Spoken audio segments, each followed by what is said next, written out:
Shalom saudara-saudara sahabat rohani yang dikasihi Tuhan. Sebelum kita memasuki renungan ini, marilah kita berdoa.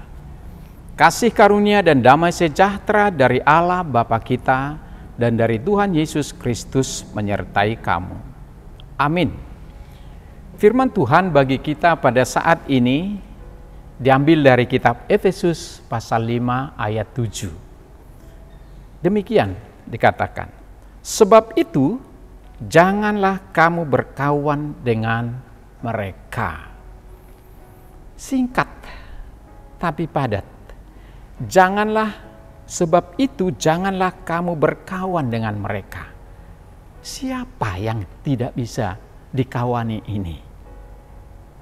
Ternyata yang dimaksudkan adalah mereka yang hidup dalam dosa. Jangan bersahabat dengan dosa. Itulah topik yang kita ambil pada saat ini. Sahabat rohani yang dikasihi Tuhan, bermula dari sebuah benih yang tumbuh di lereng pegunungan Colorado sekitar 500 tahun yang lalu. Selama berabad-abad, benih ini tumbuh menjadi pohon yang tinggi. Ia bertahan dari angin keras, dari sembaran petir, badai salju, bahkan tanah longsor. Namun kini, pohon yang dulunya perkasa dan menjulang tinggi dan kokoh, tinggal gundukan kayu yang membusuk. Apa penyebabnya? Sekelompok kumbang telah menyerangnya, menggerogotinya, hingga pohon pencakar langit alami tersebut akhirnya menyerah pada hama kecil itu dan hidupnya pun berakhir. Demikian kehidupan banyak orang Kristen. Selama bertahun-tahun mereka berdiri teguh kepada Tuhan.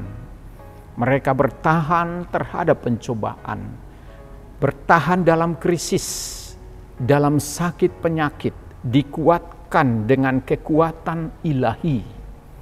Tapi dosa-dosa kecil mulai menggerogoti hidupnya. Kebohongan-kebohongan kecil, kompromi-kompromi yang sederhana, dengan nafsu dan keserakahan dosa-dosa yang perlahan-lahan mengikis karakter baik dalam kehidupannya, bahkan meruntuhkan imannya yang tadinya kokoh dan berakar di dalam Kristus.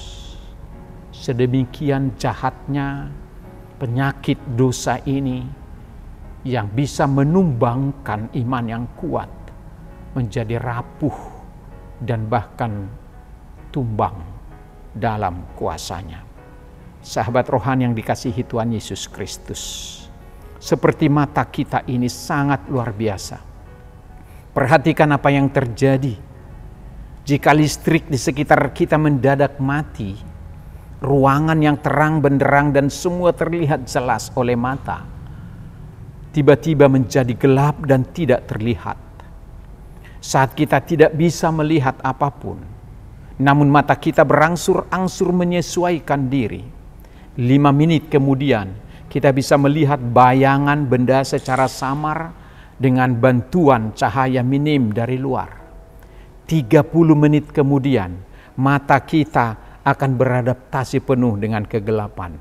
Ia menjadi sejuta kali lebih sensitif dibanding jika berada di tempat terang. Akibatnya kita menjadi terbiasa melihat dalam gelap. Sahabat rohani yang dikasihi Tuhan, dalam nas kita ini Rasul Paulus menegaskan pada jemaat Efesus dan juga kepada kita semua jemaat Kristus di seluruh dunia sepanjang masa untuk bersikap bukan hanya hati-hati tapi ekstra hati-hati terhadap tipuan dan kebiasaan berbuat dosa dari hal-hal yang kecil sampai ke hal-hal yang besar. Hati-hati, karena dosa harus dihindari sejak dini. Jika ditolerir, dipelihara dari hal-hal yang kecil, lambat laun kita bisa terbiasa sehingga menjadi kebiasaan berjalan dalam kegelapan. Dosa ibarat penyakit kanker yang awalnya hanya sedikit dan kecil, tapi lama-lama dia menggerogoti seluruh tubuh kita.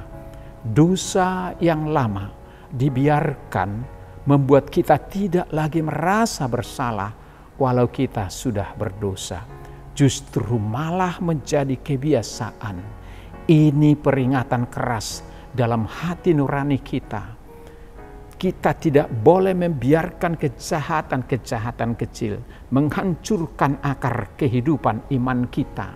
Jika tidak, kesaksian dan pelayanan kita yang sudah kita tanam bagi Kristus sejak dahulu akan menjadi tumbang akibat dosa yang kita lakukan. Sahabat rohani yang baik hati, banyak kejadian yang kita lihat sendiri, yang kita saksikan sendiri. Dulunya seseorang itu adalah sangat kita kagumi, baik dan luar biasa. Tapi oleh satu perbuatan yang sangat-sangat keji, membuat dia tenggelam dalam penjara kegelapan dunia ini. Menyesal tidak ada gunanya. Tidak ada artinya lagi, karena semua nasi itu sudah menjadi bubur. Oleh karena itu hati-hatilah, waspada, kata firman Tuhan. Pesan renungan ini bagi kita. Paulus mengajak kita untuk hidup sebagai anak-anak terang. Artinya kita harus terus membuka hati dan mengarahkannya kepada Tuhan, sehingga kegelapan itu sirna dan tidak bisa menerobos sampai masuk ke relung hati sanubari kita. Rasul Paulus menjelaskan bahwa orang-orang yang telah diselamatkan oleh anugerah karena iman kepada Kristus bukan sekedar mengalami perbaikan, melainkan sebuah transformasi radikal dari kegelapan menjadi terang. Transformasi radikal ini seharusnya berdampak radikal pula pada perilaku orang yang diselamatkan. Orang percaya seharusnya tidak lagi ambil bagian dalam perbuatan kegelapan. Tidak ada lagi kompromi dan tidak ada lagi tawar-menawar. Sudah harus fight, sudah harus menolak segala rayuan yang namanya dosa. Oleh karena itu perbuatan kegelapan harus selalu kita lawan, kita buang, kita hindari. Jangan dikasih kesempatan. Kebiasaan berdosa selalu bermula dari hal-hal yang kecil. Kebiasaan yang jahat selalu bermula dari hal-hal yang sederhana. Terang dan gelap tidak dapat bersatu. Di mana terang hadir, maka kegelapan akan kabur. Jika benar kita anak-anak terang, jangan beri kesempatan sedikit pun pada kegelapan yang menghantui dirimu dan yang tersimpan di dalam hatimu. Adakah dosa-dosa yang sulit untuk kita tinggalkan? Dosa yang kita anggap kecil dan sepele?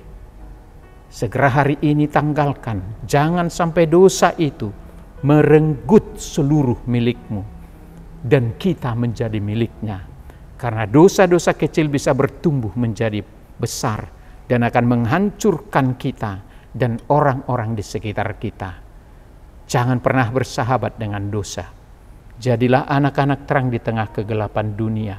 Seperti topik kita, jangan bersahabat dengan mereka. Tuhan menguatkan kita melalui Roh Kudus untuk menghindari segala perbuatan dosa dan membencinya, sehingga terang Tuhan menyinari kehidupan kita.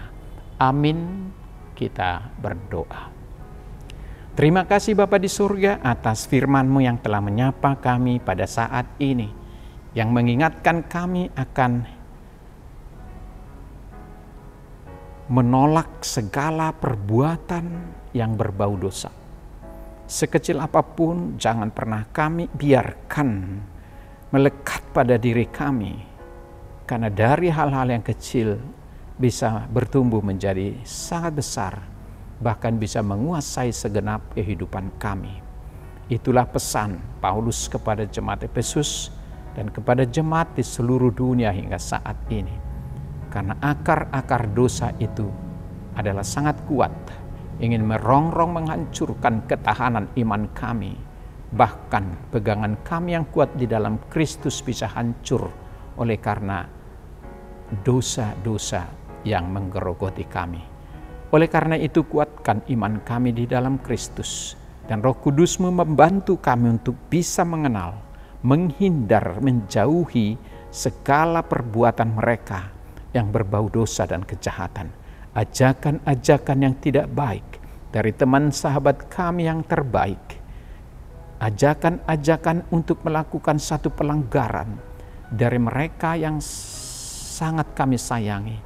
Biarlah kami harus hindarkan, harus kami tinggalkan dosa itu, sehingga kami tidak terlibat di dalamnya. Yang kelak kalau kami mau, bisa menghancurkan kami sendiri. Bapa Surgawi, kuatkan iman kami, teguhkan kepercayaan kami kepadamu. Tuntun kami untuk berjalan di dalam terang firman-Mu, sehingga terang firman-Mu memberikan jalan yang baik, menuntun kami melakukan yang sesuai dengan kehendak-Mu. Terima kasih Tuhan, karena Yesus Kristus telah menebus kami dengan harga yang sangat mahal melalui darah-Nya di kayu salib. Itulah hadiah yang terindah. Jadilah kami pengikut Kristus yang setia, yang berperilaku baik, mengasihi sesama, dan mengasihi Tuhan. Berkati kami bersama anak kami, cucu kami hari ini dalam semua aktivitas. Biarlah kami dihindarkan oleh kuasa Roh Kudus-Mu di dalam melakukan segala perbuatan yang tidak berkenan kepada Tuhan, yang berbau dosa, yang akan menyesatkan kami di masa yang akan datang. Bila ada hal-hal yang kecil, dosa yang kami lakukan yang selama ini jadi kebiasaan, biarlah semua itu kami tanggalkan dan tinggalkan dengan berjuang terus untuk menanamkan nilai-nilai firman Tuhan dalam diri kami, sehingga kami dikuatkan untuk melawannya.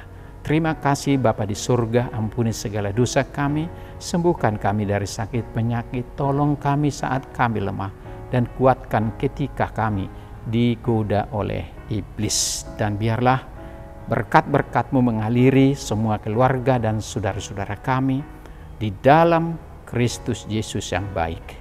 Ampuni segala dosa kami dan layakkan hidup sesuai dengan kehendak-Mu. Terima kasih Bapa, Bapa yang baik. Amin.